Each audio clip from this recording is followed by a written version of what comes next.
Hello and welcome to the first video on this channel where each race week or each Grand Prix will be going through my Fantasy Formula 1 team, my drivers, my constructors, my transfers, my strategies, my chips and more.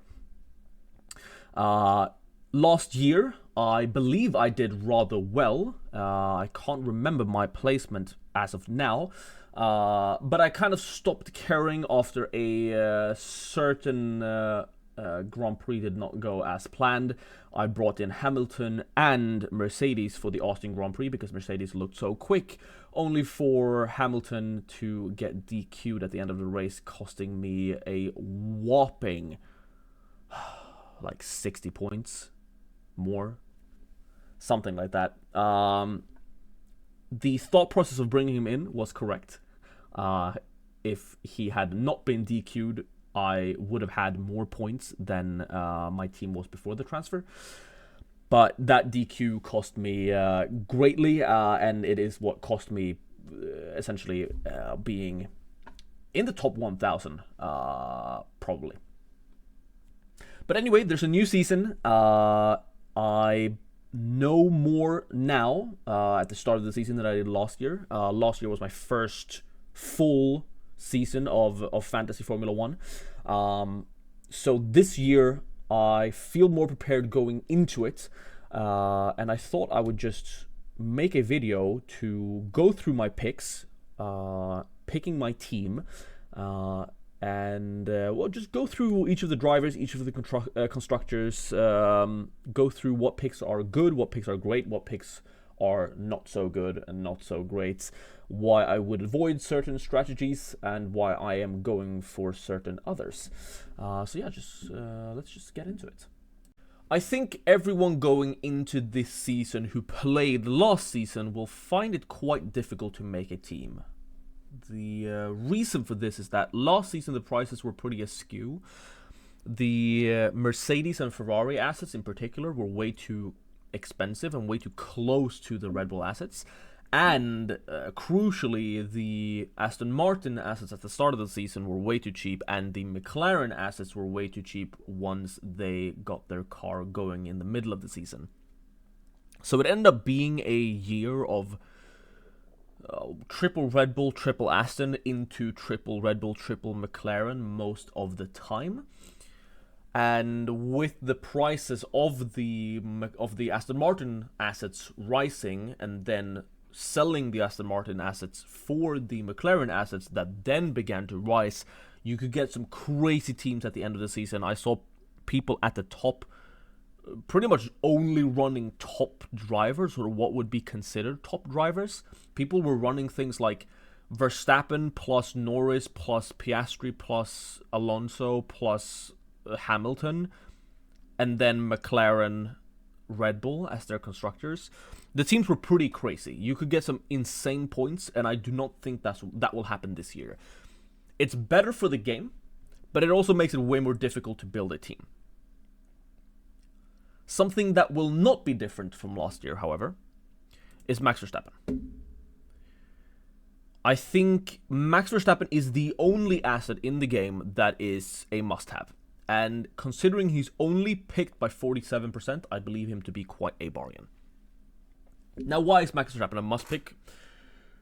Well, he won most races last year. He's probably the best driver on the grid, in the best car on the grid. I don't know if Red Bull are sandbagging. They might be, they might not be. But at the end of last year, the qualifying for essentially every race were so exciting. It was so exciting to watch qualifying last year, at the end of last year, because it truly felt like any team in those top four could get pole. And maybe that's what we're seeing now in FP1 and FP2. Whereas on race pace, bar maybe Vegas, when Ferrari were pretty close, the Red Bull was just dominant. So, because of that, Red Bull is probably the best asset in the game, despite their price. You might be thinking, why go for Max Verstappen then? he's 30 million, whereas Red Bull Racing as a team is only 27.9. It's cheaper to get Verstappen and Checo and the points they get as a team rather than just getting Max Verstappen. The reason for this is super simple, and that's a DRS boost. You have to give a DRS boost to one of your 5 drivers, and Max Verstappen is the default DRS boost every race week. Now, one thing that is pretty interesting with this season in particular is that because there's such a big difference in price between Verstappen and the other premium assets, I do think that the highest scoring team each race week or each Grand Prix will probably be a team that does not have Verstappen. Let's just quickly make a team to show why.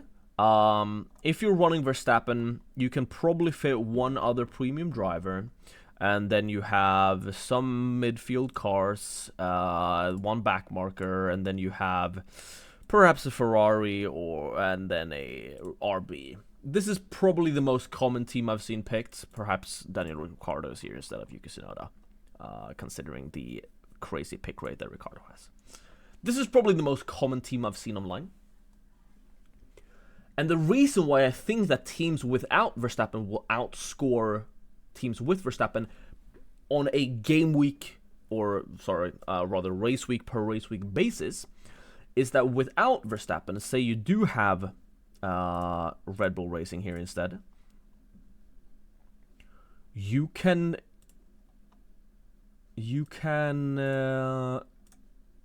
get pretty crazy drivers into your team with a team like this.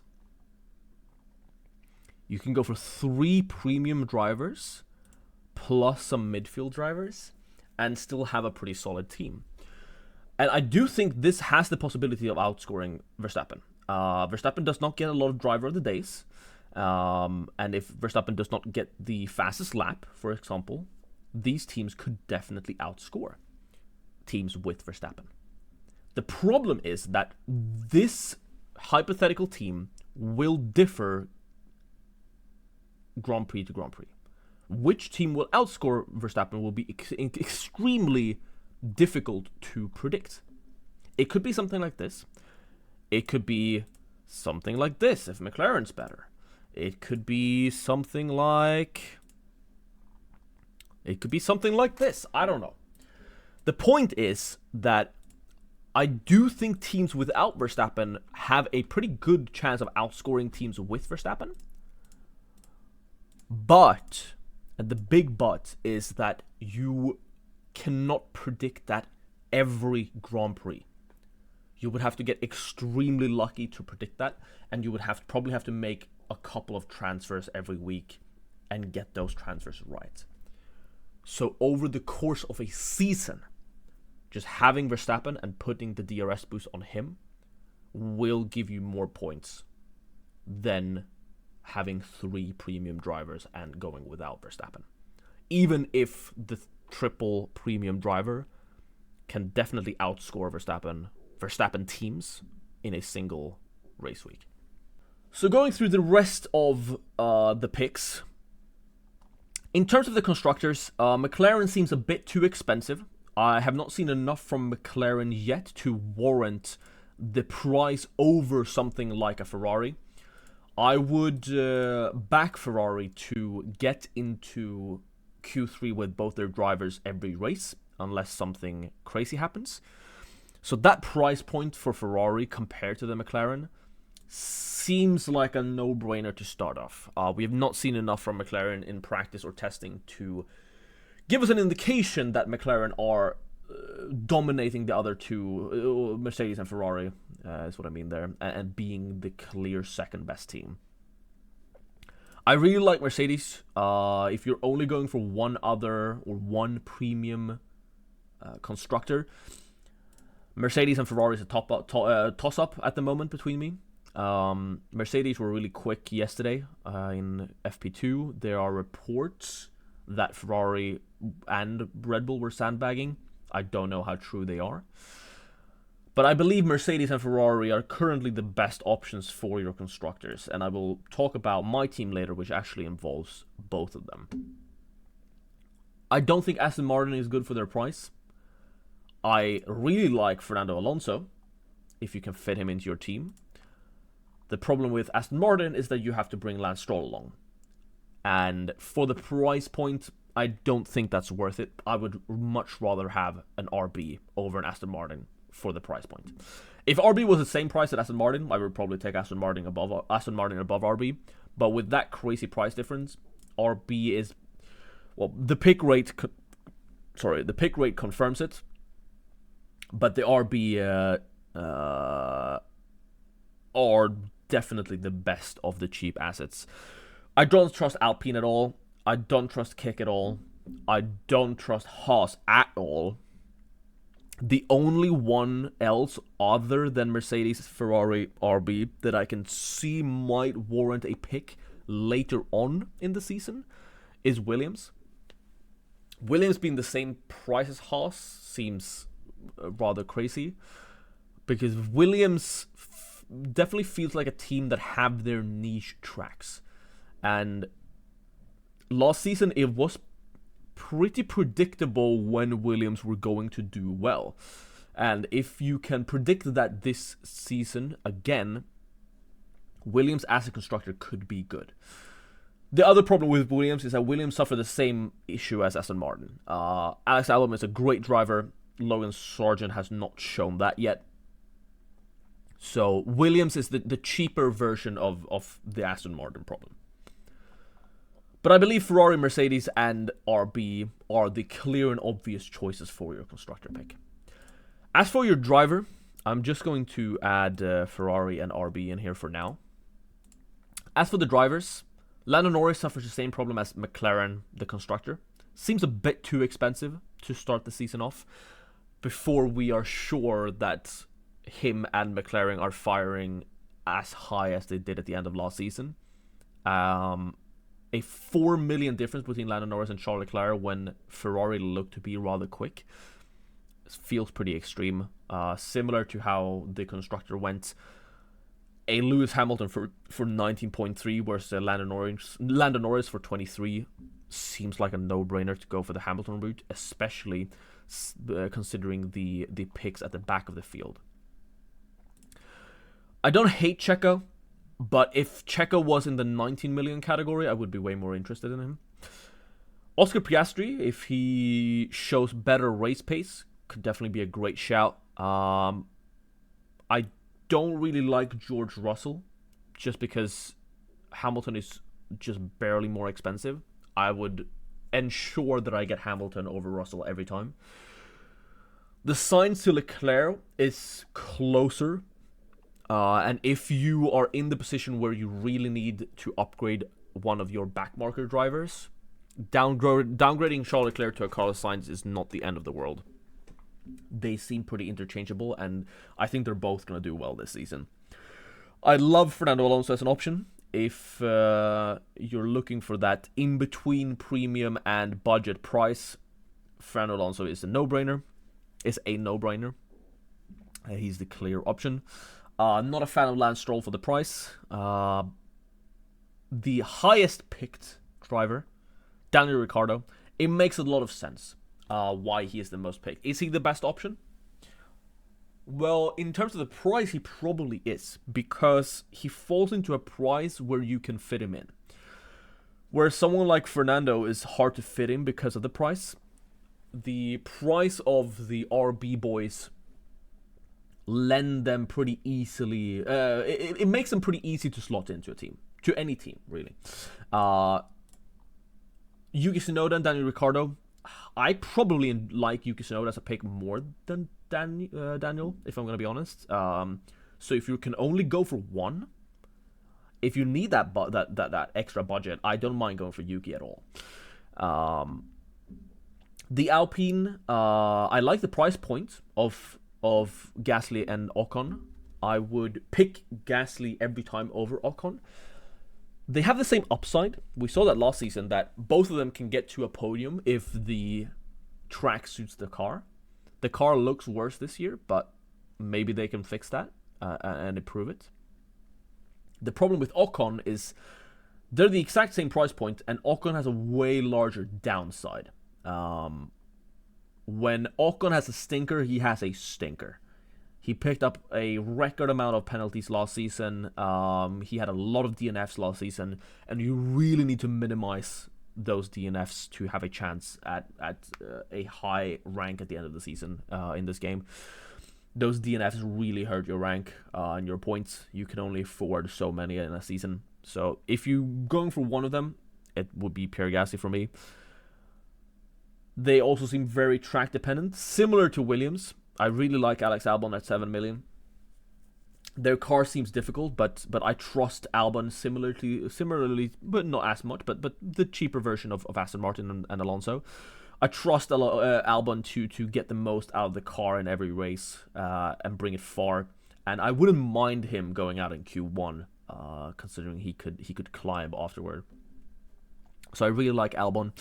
In terms of the back markers, I don't hate Logan Sargent, surprisingly. He is the cheapest, but he needs to reduce his DNFs if he is to become an option.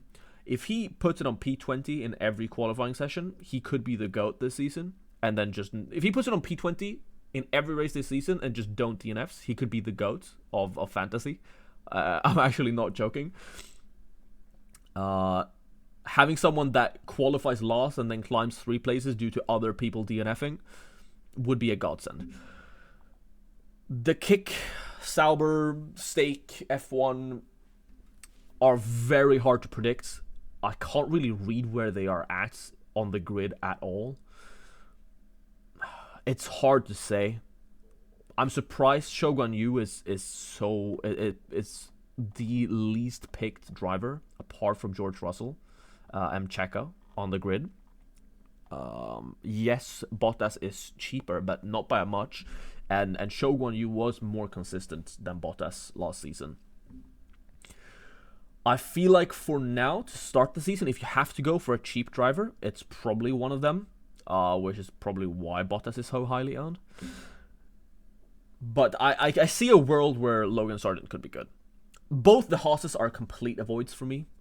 They are decent on one lap pace. Nico Hülkenberg just seems to put it at P9 every race, which is really bad because he ends the race P13 with 2 overtakes and a -1 or a +1 or a score of 0. Both the Haas's are completely avoid for me. I would not even consider them over the Kick Boys or even Logan Sargent. And that's pretty much all the drivers. So let's get into my selection and, well, my biggest conundrum in terms of the 2 different ways that you can structure a team like this. And also which one I vastly prefer. So these are the 2 different options in terms of the 1-2 or the 2-1 strategy. The first one we have here, and I've placed Hamilton at the end here, because that is what's going to change. In terms of the 5 back markers, I have Shogun Yu. I don't think Alex Albon is going out of my team, and I have Yuki Tsunoda for now, but this could just as well be Daniel Ricciardo. We can put Daniel Ricciardo in there now, so we show the cost cap difference. The difference here would be that you either go for the Hamilton plus RB, or you go for the Mercedes plus the Yuki Tsunoda, which you can just barely afford. Now, why is the Mercedes Tsunoda pick better than the Hamilton RB pick? At first glance, they seem kind of similar, but let's actually break down what the difference is. In this team, we have Verstappen, Ricciardo, Shogun Yu, Alex Albon, and the Ferrari. We add Hamilton, and we add RB. What do we add when we add RB? Well, we add essentially another Daniel Ricciardo. We add Yuki Tsunoda, and then we add the points that they get as a team if they both make Q2, Q3. Okay? We'll call that the RB team points. And then we get Lewis Hamilton. So the 4 things we have are Hamilton, another Daniel Ricciardo, but Daniel Ricciardo, Yuki Tsunoda, and the RB team points. If we switch this around and get Mercedes and Yuki Tsunoda, what do we have here? Well, we have Yuki Tsunoda, we have Hamilton, we have George Russell, and we have the Mercedes team points. So what's actually different between this one and the other one? The difference is a Daniel Ricciardo, because we get another Daniel Ricciardo, and the RB team points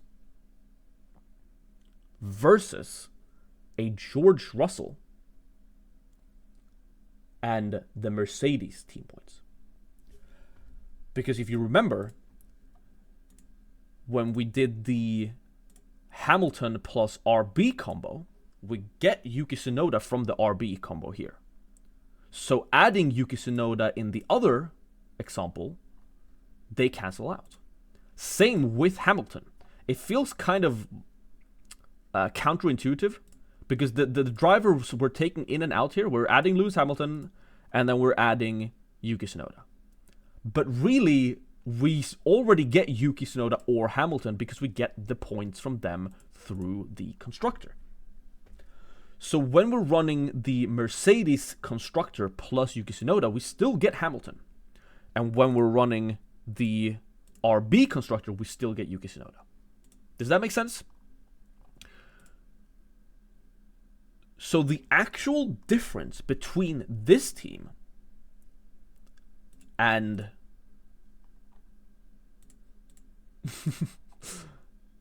this team is that in this team we have Daniel Ricciardo and the RB team points. And in this team we have George Russell and the Mercedes team points. And I think it's way more likely that both Mercedes make Q3 rather than the RB. And I would back George Russell to beat Daniel Ricciardo in terms of points. So because of that, I feel like it's currently a no-brainer to go for the 1-2 combo with 2 premium constructors, Max Verstappen, and then 3 of the middle-priced drivers, and then 1 of the back markers. So yeah, that is my team to start off this season. We will see how it goes. I'm hoping that this season will end better than last year. It will be interesting to see if my line of thinking was correct or not. And I will be doing a video to assess transfers and assess whether my line of thinking was correct. This is not 100% sure to be the correct team. Shogun Yu could just as well be Bottas or Logan Sargent, or maybe even a Haas, but probably not. The final selection I will post on my Twitter after FP3 before qualifying. So the team is due to change, but this is the structure that I'm for sure going to go with.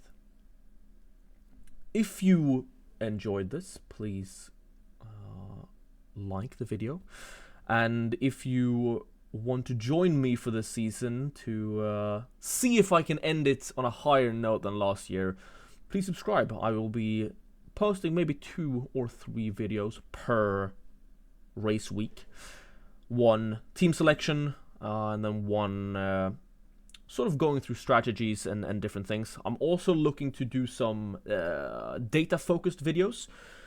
Specifically, the first one I'm thinking is going through qualifying positions versus DNFs to see if there is a way we can predict DNFs or not in this game, since that is such an important thing to avoid. So if that's something you would like to see and you want to crush your mini-league rivals this year in Formula 1 Fantasy, please subscribe to the channel. That's it for now. Thank you.